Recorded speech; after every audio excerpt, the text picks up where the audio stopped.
that in his first 6 starts went 2-4, completed 58.3% of his passes, threw for just shy of 1,500 yards, 8 touchdowns to 6 picks with a quarterback rating of 78.9. I'm ignoring the records. I'm not looking at the records. record are meaningless. Let's see. You said 6 games. When you say commit long term, what do you mean? I don't know what. By the way, it depends on the era, right? Because years ago, 58% is not terrible. These are now all it's within. Shedeur Sanders fans, you're not going to believe what I just discovered in this breakdown that completely destroys the Browns' decision-making. They're sitting here talking about how you can't evaluate a quarterback in just 6 starts, right? But guess what? They just proved that Baker Mayfield's first 6 starts were an absolute disaster with 8 touchdowns and 6 interceptions, and yet somehow the Browns still thought he was their guy. Meanwhile, they're about to do the exact same thing to Shedeur Sanders, give him limited chances, and then probably draft another quarterback anyway. This is insane, and I'm about to break down exactly why this proves the Browns have learned absolutely nothing. What's up, everybody? As someone who's been following Shedeur Sanders closely, this latest development has me absolutely fired up, and not in a good way. I just went through this entire breakdown about how the Browns are planning to evaluate quarterbacks, and let me tell you, they just accidentally prove they have no idea what they're doing with Shedeur Sanders. So check this out. I'm watching this discussion where they're talking about whether you can truly evaluate a quarterback in just 6 starts, right? And they start going through all these blind resumes of quarterbacks from their first 6 games. But here's where it gets absolutely insane. When they revealed Baker Mayfield's numbers, I nearly lost my mind.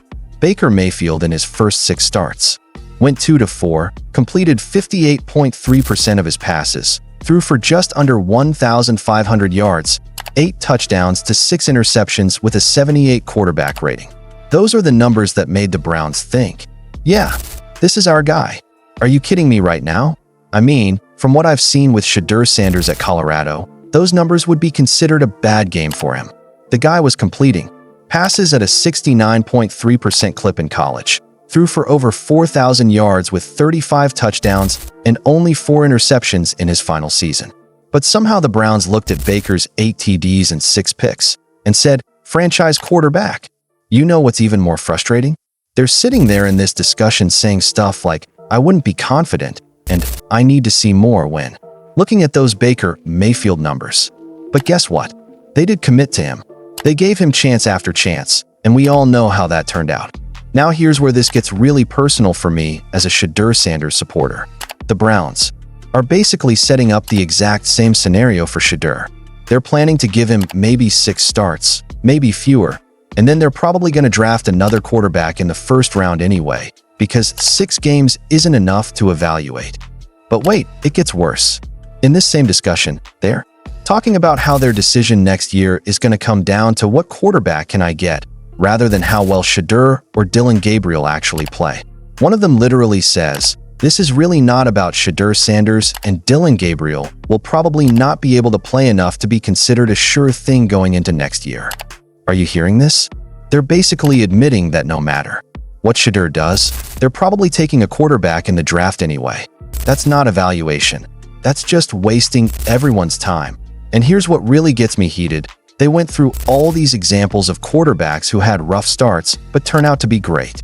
Peyton Manning went 1-5 with a 56.8% completion percentage, 6 touchdowns, and 14 interceptions in his first 6 starts. 14 interceptions. But you know what? The Colts stuck with him because they believed in his talent. Josh Allen? Don't even get me started on Josh Allen's first 6 games.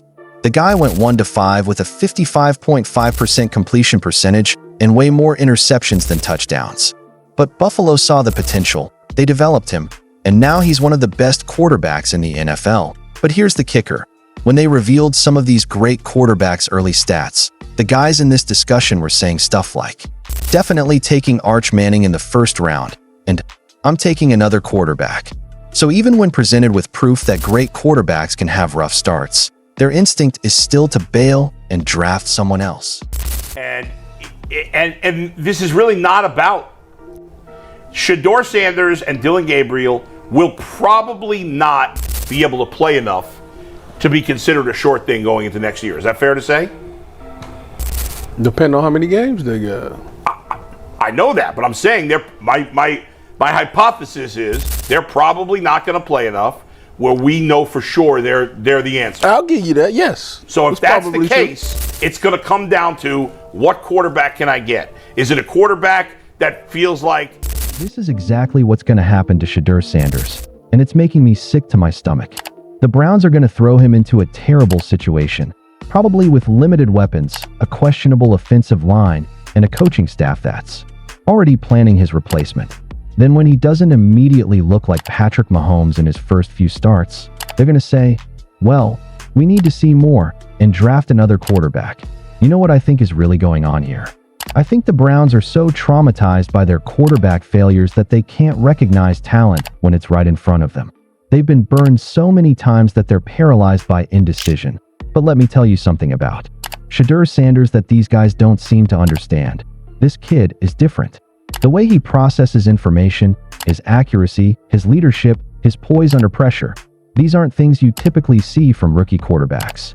When I watch his college tape, I see a guy who's already doing things that took other quarterbacks years to develop. From what I've seen in his workouts and interviews, Shedeur has the mental makeup to handle whatever the Browns throw at him. But here's the problem.